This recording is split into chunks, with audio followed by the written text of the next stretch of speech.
नमस्कार, मी रेखा. सर्वांचं खूप मनापासून स्वागत.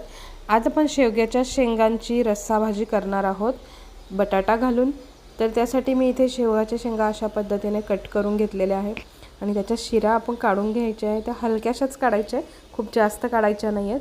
त्यानंतर एक मोठ्या आकाराचा बटाटा घेतला आहे, जो आपल्याला त्याचे उभे पातळ काप करून घ्यायचे आहेत. बटाटा चिरल्यानंतर लगेचच तो पाण्यात टाकायचा आहे, म्हणजे तो काळा पडत नाही. आता शेवग्याच्या शेंगा आणि बटाटे कापून झाले. आता आपण मसाल्यासाठी तयारी करूया. तर इथे सुकं खोबरं, लसूण, कोथिंबीरीचे देठ घेतलेले आहेत, छोटासा आल्याचा तुकडा आणि कढीपत्त्याची पाने. कढीपत्ता असा भाजीतून आपण काढून टाकतो, त्यामुळे अशा पद्धतीने वाटणात तो घेतला तर तो खाल्ला जातो.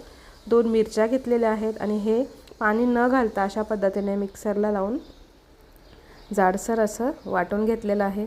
एक कांदा आणि टोमॅटो कट करून घेतला आहे. आता फोडणीसाठी 2 चमचे तेल घेतलं आहे. यामध्ये जिरं आणि मोहरी घातली की कांदा छान ट्रान्सपरंट करून घ्यायचा आहे आपल्याला. गॅसची फ्लेम मीडियमच राहू द्यायची आहे. साधारण 2-3 मिनिट कांदा ट्रान्सपरंट झाला की त्यात टोमॅटो घालायचा आहे.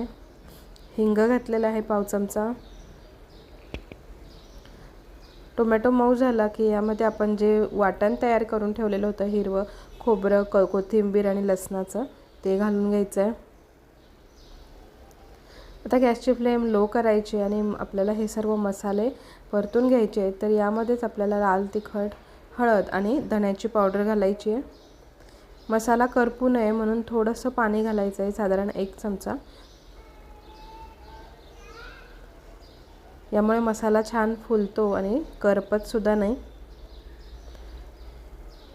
सर्व मसाले छान शिजणं खूप महत्त्वाचं आहे, त्यामुळे अशा पद्धतीने लो फ्लेमवर आपल्याला मसाला छान शिजवून घ्यायचा आहे. मसाला शिजला की यामध्ये आपल्याला शेंगा आणि कट करून ठेवलेला बटाटा जो आहे तो घालायचा आहे. आता ह्या मसाल्यामध्ये शेंगा आणि बटाटे व्यवस्थित कोट होईल अशा पद्धतीने छान परतून घ्यायचं आहे. खूप जास्त घाई करायची नाही आहे पाणी टाकायची. त्यानंतर थोडासा गरम मसाला घातला आहे. गॅसची फ्लेम लोच ठेवायची आणि लो फ्लेमवर आपल्याला छान मसाल्यामध्ये बटाटा आणि शेंगा जे आहेत त्या एकजीव करायचे आहेत. त्यातच आपल्याला थोडंसं मीठ घालायचं आहे, म्हणजे मिठाला सुटलेल्या पाण्यामध्ये छान हा बटाटा आणि शेंगा वाफवल्या जातील. साधारण 5 मिनिट झाकण ठेवून झालं की झाकण काढायचं आहे आणि आता पुन्हा एकदा व्यवस्थित एकजीव करून झालं की यामध्ये गरम पाणी घालायचं आहे. साधारण 1 ते 1.5 ग्लास गरम पाणी मी इथे घातलेलं आहे.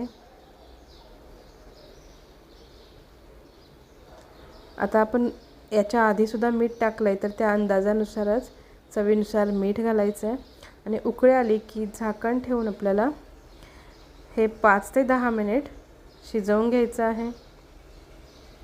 मधनं चेक करायचं आहे आपली भाजी झालेली आहे की नाही. तर आता आपण चेक करतो आहे. शेंगा छान शिजलेल्या आहे आणि आपली ही रस्सा भाजी तयार आहे. तर मग ही शेवग्याच्या शेंगांची रस्सा भाजी तुम्हाला कशी वाटली? तुम्ही नक्की ट्राय करा. रेसिपी आवडली असेल तर लाईक, शेअर आणि सबस्क्राईब करा. पुन्हा भेटूया एका नवीन रेसिपीसोबत. तोपर्यंत धन्यवाद.